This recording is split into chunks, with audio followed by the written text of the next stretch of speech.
Morning guys, today is going to be very exciting, as you have probably seen in the video title.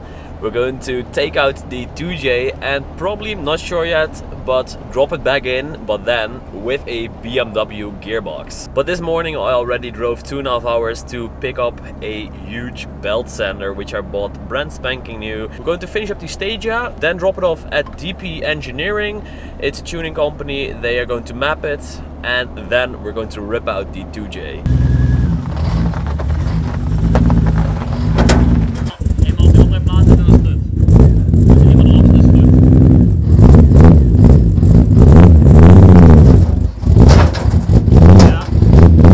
We load up Jeroen his Stadia and we dropped it off at DP Engineering. They are going to map it, and now we've got the 2JZ 940 inside.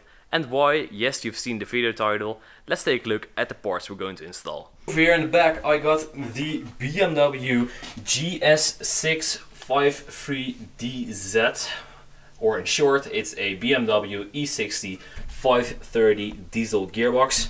It's a 6-speed and this one should be good for around 1000 Newton meters. How are we going to install it? With this adapter plate we're going to hook it up to the 2J, custom flywheel, a 530D clutch set, and this is good for 650 Newton meters of torque. I'm going big single on the 2J. First I'm going to run it with the stock ECU for the entire year, or probably a few months, and after that I want more power. But for now we're going to run it with stock ECU, and the clutch is fine. After that I'll probably need to upgrade the clutch with a SAX Performance.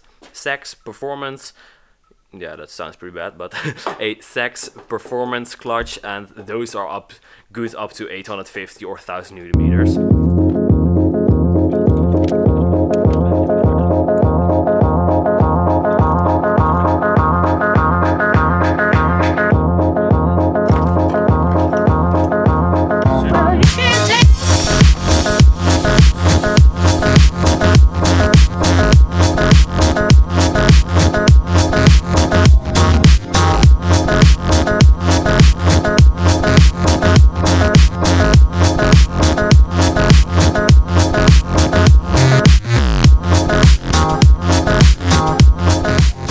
Got the 2J out. A bit more effort than we initially thought, and it doesn't help that it's 30 degrees Celsius outside, so that's pretty warm.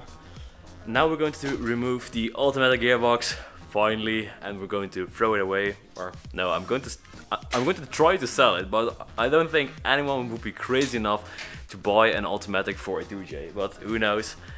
Engine bay is completely empty. What I'm going to do, I'm going to clean it up and then probably see if I can do almost everything AN style, so with those steel braided lines and then those fancy couplers.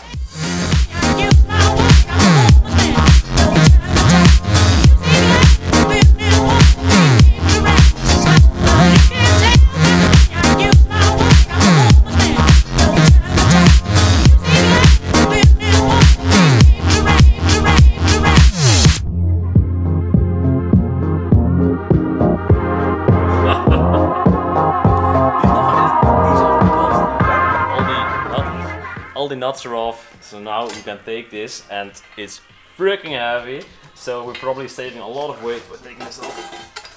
Holy hell, this is really heavy.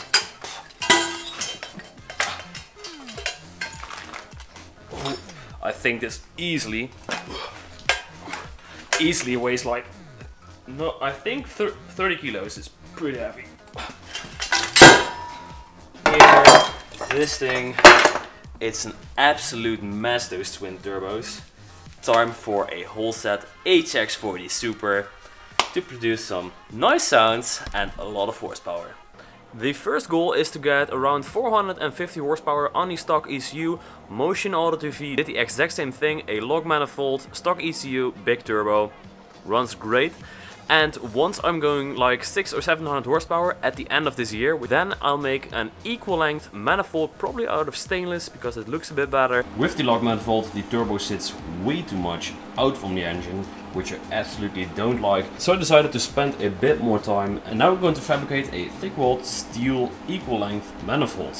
So a few hours in, this is the current setup. I'm now working on the 4th runner, and this is so much more work than I anticipated, but it also looks a whole lot better. And yes, indeed, the runners aren't exactly the same length, but who cares? It's better than a normal log manifold, and this way the turbo sits exactly how I want it to be.